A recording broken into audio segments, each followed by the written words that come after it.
animals on the continent, for the very good reason that every year crocodiles eat a lot of Australians. But since the movie Crocodile Dundee, the brutes have entered Australian folklore and become a tourist attraction. Up here near Darwin in the Northern Territory, there's even a crocodile farm for tourists and for breeding and for commerce.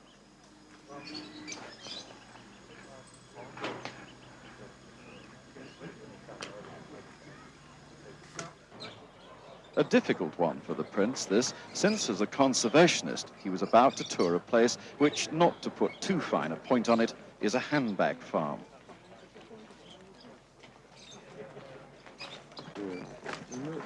It's really a side road. Initially they get tied back. And these are all huts here. It's these 3-year-olds which, according to the authorities, make the best handbags, shoes and wallets. Even when small, they're not the most patable of creatures. Tickling on the tummy is safe enough.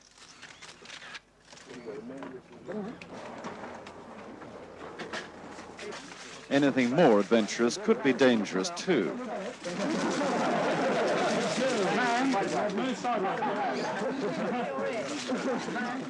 The princess had one moment of fantasy. She was told even the week-old hatchlings could take your finger off.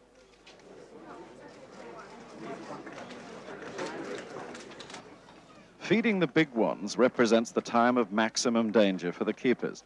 They can never be sure that this is the day when the croc finally gets fed up with chicken and seeks a change of diet.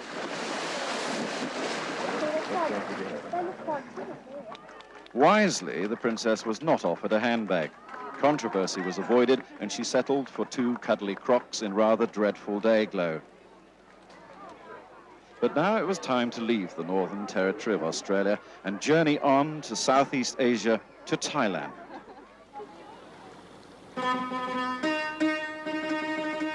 Less than a quarter of a mile from the centre of Bangkok, the old way of life of the Thai people continues virtually unchanged along the canals.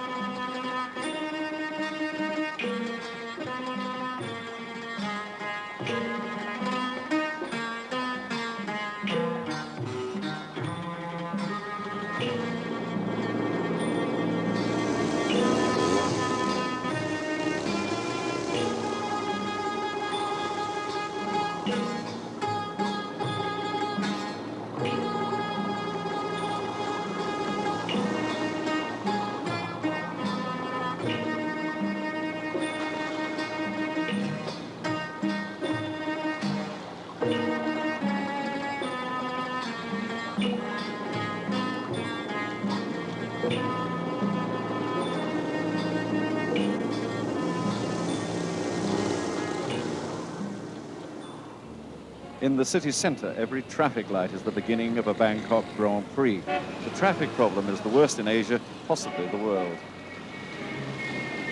Pollution is horrendous, hanging like a blue curtain in the humid air. Getting to and from work is something of a nightmare. The city's population is about 6 million, though no one wants a census in case it turns out to be much more. And around all these people, the city has sprawled quite without control or planning. It is not, therefore, a pretty place, except perhaps when the sunset softens the outline. Nightfall for the Thais means going out to eat. There are over 50,000 restaurants in Bangkok, one for every 100 people. This is the biggest, Tump Nak Thai. It takes 3,000 people at a sitting, covers 10 acres, has 350 cooks. Surprisingly, for this scale of place, the food is very good. On the lake stage, the Thai dancing goes on all evening.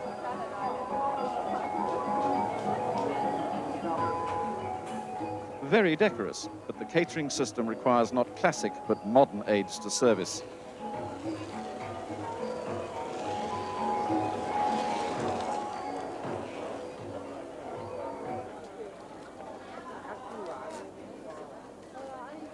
Occasionally, there is the most awful crash.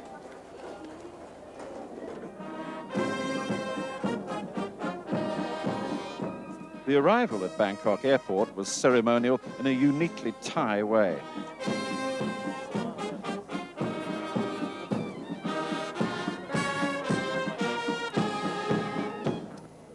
The umbrella carriers are there to shield royal heads, and only royal heads, a task they accomplished professionally for Crown Prince Vajiralongkorn and Princess Maha Vajiralongkorn, who are to be the escorts for the Waleses on this visit.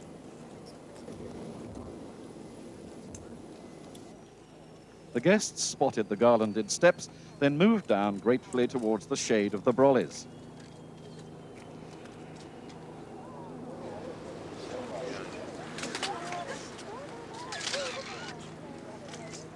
Both were given Phuang Ma Lai, hand garlands, as a sign of welcome.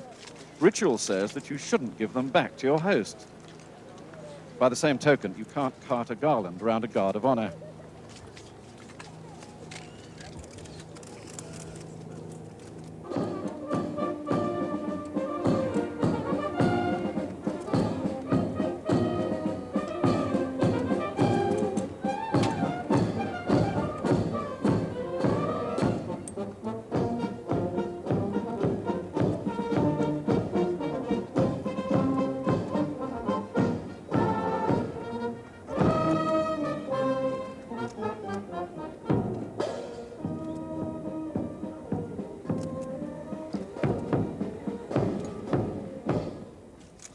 With the princess thinking brollies might have come in handy in Australia, they moved off for drinks in the VIP lounge.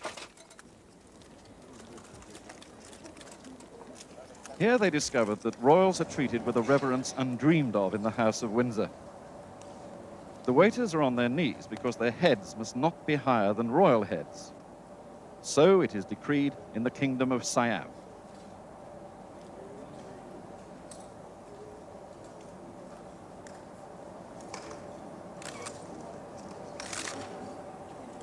It didn't go unnoticed on this occasion that the two princes are in a similar situation, both waiting for thrones that could be long years away. The Grand Palace and the Wat Phra Keo, the Temple of the Emerald Buddha, are the heart of Bangkok, the place where King Rama I founded his capital city in the late 18th century.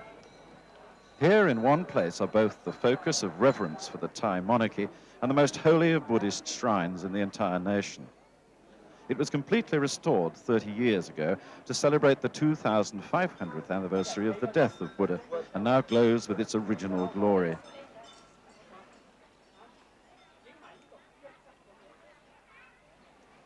To worship here is to gain merit. To visit here is to find a sort of understanding of the religion that dominates this country.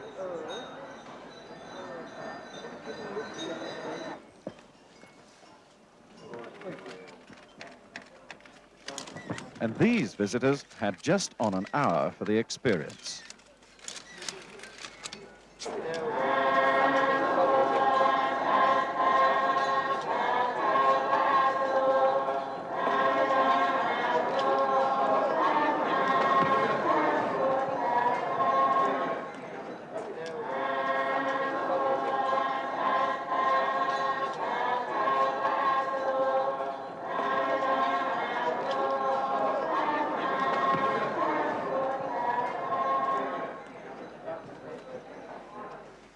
They did not remove their shoes, as is customary, when they reached the Temple of the Emerald Buddha.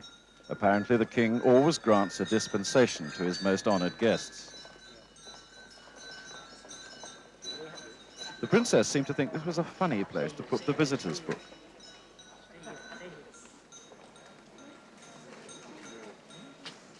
But this is where the signing is done, the servant kneeling to keep his head below the prince's.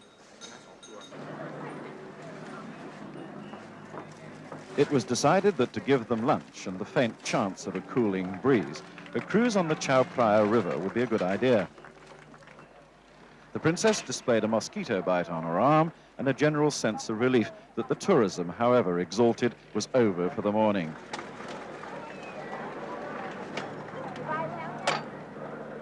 The cruise launch River Queen pulled away and headed for the center stream. there was one last chance for the classic tourist view of the Grand Palace and the Emerald Temple from the river, one of the great images of Bangkok. The Prince is vice patron of the British Council and very much a fan of the work it does overseas. He met a group of Thai agricultural students learning English before they go to Australia as postgraduates in Perth. It's a lovely place. We like it. Some very good surfing at the sea. And sharks. He couldn't resist doing his own small commercial. So you think the British Council is doing a good job? Yes. You know, I'm a vice patron. I'm very proud of it. I think they do a marvelous job. Outside, he met some ordinary Thais, something of a rarity on this visit, and he showed he knew the correct Thai gesture of greeting, sawadi. The old folk playing petanque are at a remedial centre sponsored by Help the Aged. The therapy seems to work most effectively.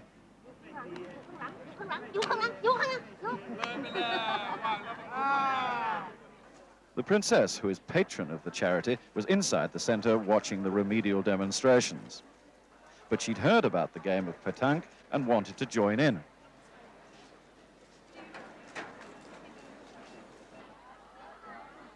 She was hoping that she didn't do a back-in like this poor man.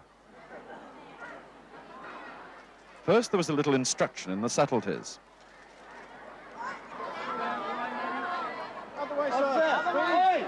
Then a preliminary throw.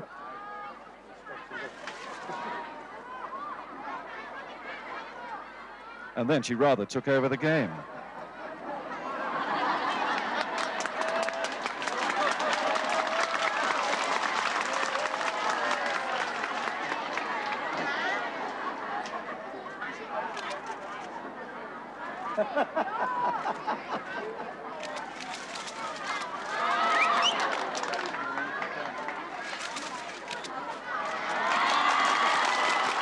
Not a bad effort, though. Then to the purpose of this visit, to call on the King of Thailand to congratulate him on his 60th birthday.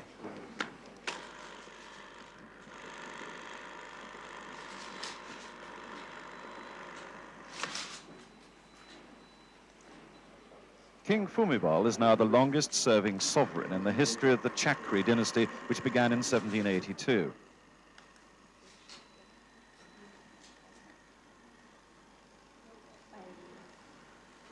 He married Queen Sirikit in 1950, and they have 4 children. He is somewhat autocratic by our standards of a constitutional monarch, but he's held together the Thai nation through the turmoil created in Southeast Asia by the Vietnam War. The birthday celebrations will last a year, but the great river ceremonial was 2 months ago on the birthday itself. Then a fleet of royal barges was rowed up the Chao Phraya River. It was all pure King and I, though that is something I shouldn't mention because the King disapproves of the movie, liked Deborah Kerr, hated Yul Brynner. The music is banned here.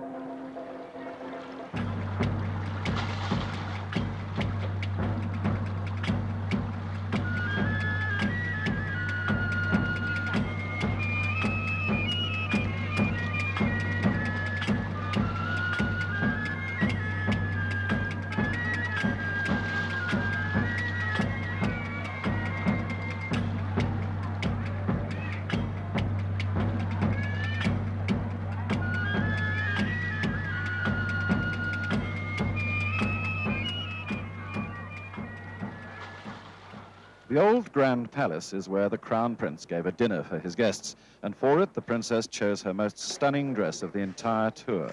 It was one of those occasions where not only did she look good, she knew she looked good. She'd also done her homework and knew the lotus blossom was the symbol of Thailand. Down the grand staircase they processed. The Thais are very keen on formality for these functions.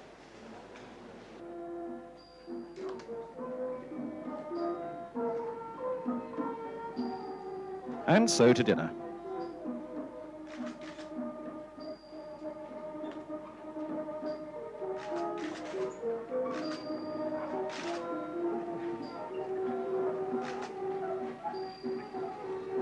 It was Thai cuisine, but not too spicy. On the last day, they flew north from Bangkok to an even more ancient capital of Thailand, Chiang Mai, set in a fertile plain of rice paddies and circled by hills of teak forests. On the almost scalding tarmac stood 300 barefoot girls, lined up in the colors of the stripes of the national flag. The people of the hill country had brought many bouquets and garlands, and there was much kneeling and bowing. The reverence for royalty seemed even more marked up here.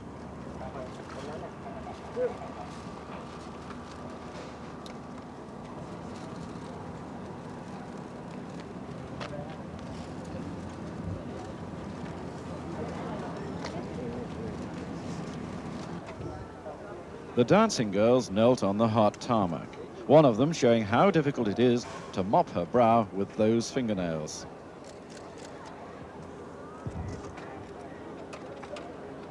Once the royals were installed on the balcony, the dance could begin. This is called Phon Muang and is performed only for royal visitors.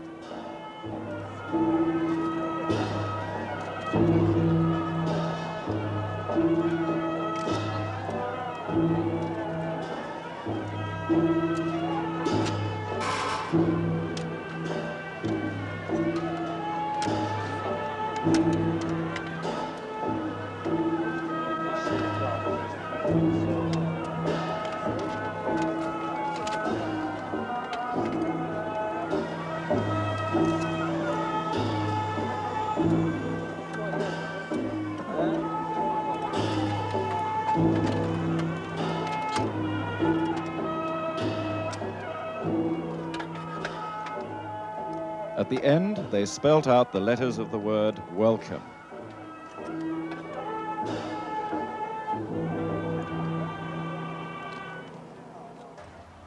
The princess was taken to the Bosang umbrella factory, which started as a small handicraft shop but has been cleverly developed into a worldwide export business.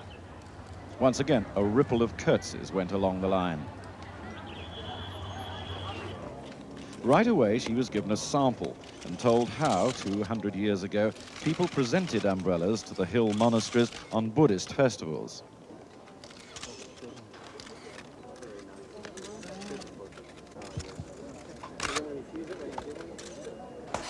The paper coverings are made from the beaten bark of mulberry trees and made waterproof by mixing glue with the juice of the persimmon fruit.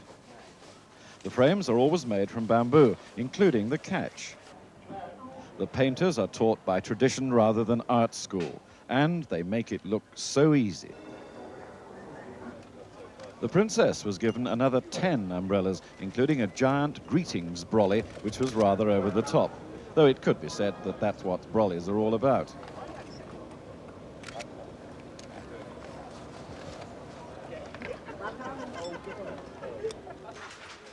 Then to a Thai silk factory, which also has international renown, and interested her because of its fashion potential.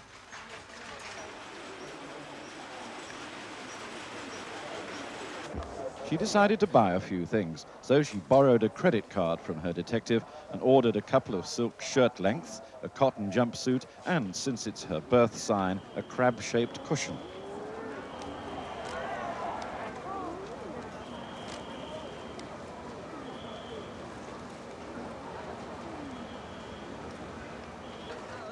All through this visit to Chiang Mai, there was a considerable army presence wherever the princess went.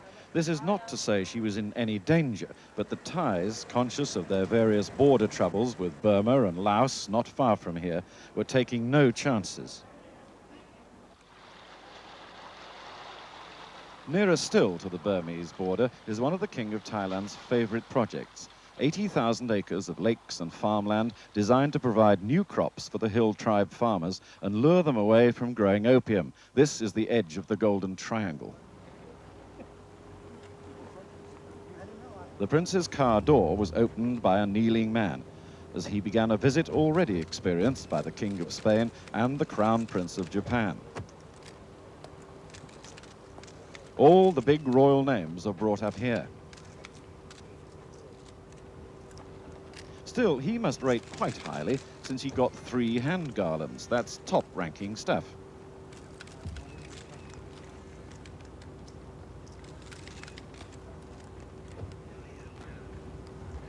The fishermen spied strangers. The prince was taken through the estate to the lake, a vast reservoir with 180 small dams to hold the hill water. It's stocked with freshwater prawns and species of river fish never before seen in the far north. The afternoon's catch was duly displayed. It was explained that the hard part is to turn opium farmers into lake fishermen. But the prince's eye was taken with the odd form of vessel used by this tribesman, a sort of large inner tube. And they can paddle around in those, Yes. in a tube. It's difficult to do in England, the water's too small.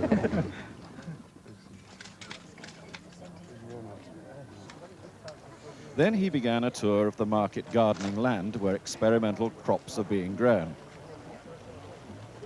The ladies with the watering cans seem to be a bit put off their aim.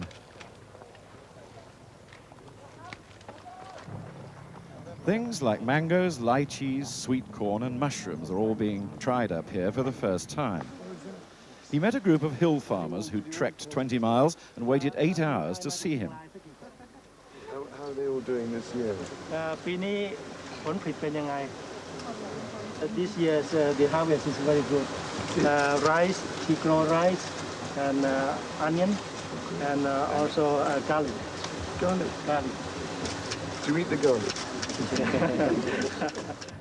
Then he said goodbye to the dignitaries and waved to the hill farmers' children who'd also been waiting there for 8 hours.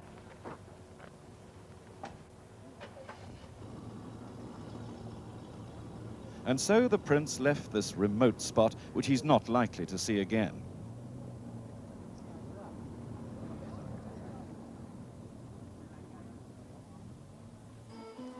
And the fishermen? Well, they went back to their normal life, until the next royal visit, of course.